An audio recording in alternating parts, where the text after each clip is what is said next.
สวัสดีค่ะวันนี้เรามีเรื่องที่แบบว่าน่าสนใจมากๆมาคุยกันนะคะจากข้อมูลที่เราได้มาคือเรื่องของคุณอิงเง่ซาเจนข้อมูลระบุว่าท่านคือ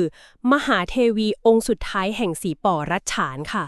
โอ้โหแค่ชื่อตำแหน่งนี้ก็อืมชวนให้คิดแล้วล่ะค่ะว่าเรื่องราวมันเป็นยังไงกันแน่โอเคค่ะเรามาลองเจาะลึกเรื่องนี้กันหน่อยดีกว่าครับ คือคำว่ามหาเทวีในบริบทของรัฐฉาน โดยเฉพาะที่สีปอเนี่ย มันก็บ่งบอกถึงสถานะที่สูงส่งนะครับ เป็นพระชายาของเจ้าฟ้า แต่แต่จุดที่น่าสนใจมากๆเลยก็คือคำว่าองค์สุดท้ายนี่แหละครับ ค่ะองค์สุดท้าย ครับ มันบอกเป็นในเลยว่าอาจจะมีจุดสิ้นสุด หรือการเปลี่ยนแปลงครั้งใหญ่เกิดขึ้นในประวัติศาสตร์ของสีปอ น่าสนใจจริงๆ ค่ะ แล้วข้อมูลพอจะบอกได้ไหมคะว่าชีวิตท่านก่อนที่จะมาเป็นมหาเทวีเนี่ยเป็นยังไงมาก่อน ได้ครับ จากข้อมูลที่เรามีคือท่านอิงเง่ซาเจนเนี่ยเดิมเป็นนักศึกษาชาวออสเตรียครับ อ๋อ ชาวออสเตรีย ใช่ครับ แล้วก็มาพบรักกับเจ้าฟ้าจ่าแสงตอนที่เรียนอยู่ที่อเมริกาด้วยกัน ค่ะ แต่ประเด็นคือตอนนั้นนะครับท่านไม่ทราบเลยนะว่าเจ้าฟ้าจ่าแสงเนี่ยคือเจ้าฟ้าแห่งรัชฉานโอ้โห จริงเหรอคะ นี่เหมือนพล็อตนิยายเลยนะคะเนี่ย ครับผม แล้วพอท่านทราบความจริงชีวิตเปลี่ยนไปเยอะไหมคะ การปรับตัวเข้ากับวัฒนธรรมใหม่ๆ ราชสำนักอะไรแบบนี้คงแบบว่าไม่ง่ายเลยสิคะ แน่นอนครับก็ต้องปรับตัวเยอะมาก อย่างในบันทึกความทรงจำของท่านเองก็เล่าไว้นะคะถึงความท้าทาย คือทั้งเรื่องภาษา วัฒนธรรม ประเพณีต่างๆ มันใหม่หมดเลย ค่ะเข้าใจเลยค่ะแต่ในขณะเดียวกันบันทึกก็สะท้อนว่าท่านพยายามมากนะพยายามเรียนรู้แล้วก็มีความรักความผูกพันกับประชาชนชาวสีป่อจริงๆและทั้งสองพระองค์นี้มีความตั้งใจมากเลยนะครับที่จะพัฒนาราศีป่อให้มันทันสมัยขึ้นอ๋อมีการพัฒนาด้วยพัฒนาด้านไหนบ้างครับพอจะยกตัวอย่างได้ไหมก็มีหลายด้านเลยครับที่ชัดๆก็เช่นการเกษตรการศึกษาแล้วก็สาธารณสุขค่ะคือท่านเป็นที่รักของประชาชนมากนะครับแต่ว่าต้องเข้าใจบริบทด้วยว่าช่วงเวลานั้นเนี่ยการเมืองในพม่าเองก็ค่อนข้างจะเปราะบางอยู่เหมือนกัน เปราะบางยังไงคะคือพม่าเพิ่งได้รับเอกราชมาไม่นาน ความสัมพันธ์ระหว่างรัฐบาลกลางกับรัฐต่างๆ อย่างรัฐชานเองเนี่ยมันก็มันก็ยังไม่ค่อยลงตัวเท่าไหร่ครับ มีความตึงเครียดอยู่ อ๋อเข้าใจแล้วค่ะ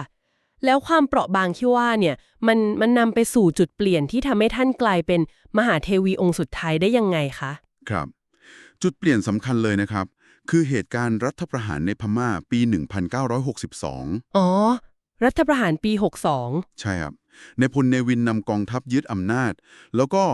เอ่อมีการกวาดล้างผู้นำชนกลุ่มน้อยต่างๆ โดยเฉพาะเจ้าฟ้าในรัฐชานนี่คือเป้าหมายสำคัญเลย โห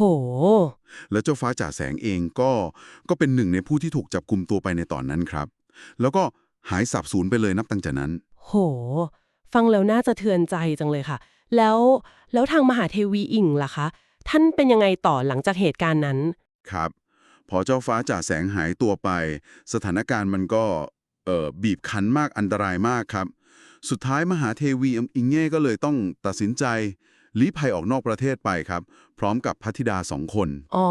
ต้องหนีออกมาใช่ครับเพื่อความปลอดภัยข้อมูลบางแหล่งก็เล่าถึงความยากลำบากความกล้าหาญในการหลบหนีครั้งนั้นด้วยนะครับการตัดสินใจลี้ภัยนี่แหละครับที่ทำให้บทบาทมหาเทวีของท่านในทางปฏิบัติน่ะมันสิ้นสุดลง ค่ะก็เลยทำให้ท่านถูกจดจำในฐานะมหาเทวีองค์สุดท้ายแห่งสีปอเข้าใจแล้วค่ะ คือเรื่องราวส่วนตัวของท่านเนี่ยมันผูกโยงกับการเปลี่ยนแปลงทางการเมืองครั้งใหญ่ในพม่าในรัฐฉานแบบแยกกันไม่ออกเลยจริงๆนะคะ ถูกต้องเลยครับ ชีวิตของท่านอิงเง่ซาเจนเนี่ยมันสะท้อนภาพใหญ่ของประวัติศาสตร์ช่วงเปลี่ยนผ่านเลยก็ว่าได้ คือจากยุคที่ยังมีเจ้าฟ้า มีระบบแบบเดิมในรัฐชานไปสู่ยุคที่อำนาจมันรวมศูนย์อยู่ที่รัฐบาลทหารพม่า อืมเรื่องราวของท่านก็เลยเอ่อมันไม่ใช่แค่เรื่องส่วนบุคคลแล้ว แต่มันเป็นส่วนหนึ่งของประวัติศาสตร์ที่ใหญ่กว่านั้นเยอะเลยครับ มันทำให้เราเห็นภาพความซับซ้อนทางการเมือง เห็นผลกระทบต่อชีวิตคนจริงๆ แล้วก็เห็นการสิ้นสุดของยุคสมัยหนึ่งไปเลย สรุปได้ว่าจากข้อมูลที่เรามาคุยกันวันนี้ คุณเองเงสาเจนก็คือสตรีชาวต่างชาติที่โชคชะตาพาให้มาเป็นมหาเทวีแห่งสีปอเป็นที่รักของประชาชน แต่ชีวิตก็พลิกผันอย่างมากเพราะเหตุการณ์ทางการเมือง จนสุดท้ายต้องลี้ภัย แล้วก็กลายเป็นมหาเทวีองค์สุดท้ายอย่างที่เรารู้กัน ใช่ครับ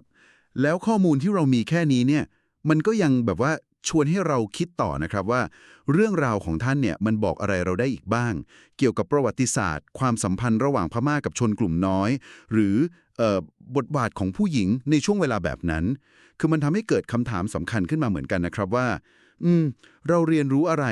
จากชะตากรรมของเจ้าฟ้าแล้วก็มหาเทวีองค์สุดท้ายแห่งสีป่อได้บ้างเป็นคำถามที่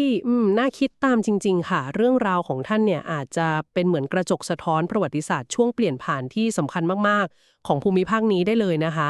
การได้ศึกษาเรื่องราวของท่านเนี่ยก็อาจจะให้มุมมองที่มันลึกซึ้งมากขึ้นเกี่ยวกับความซับซ้อนของประวัติศาสตร์พม่าแล้วก็รัฐชาน